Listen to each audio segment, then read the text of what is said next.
హాయివే నిన్ను కన్నవారింట కష్టముల నీడ కరగిపోయేనులే.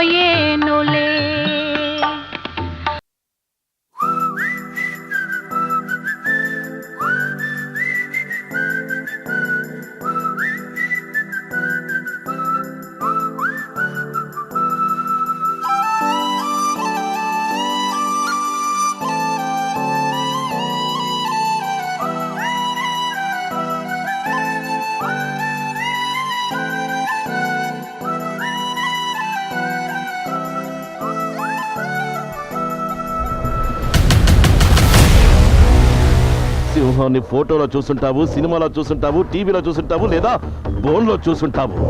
గంభీరంగా అడవిలో నడవడం చూసావా? జూలు దులిపి కసితో ఒంటరిగా వేటాడటం చూసావా? ఒక్క దెబ్బ కొడితే 1.5 టన్ను వెయిట్ రా. చూస్తావా చూస్తావా చూస్తావా? పోలీస్ ముద్రలో 3 సింహాలనేరా అందరూ చూసుంటారు. వెనకనున్న 4వ సింహాన్ని ఎవ్వరూ చూసుంటారు.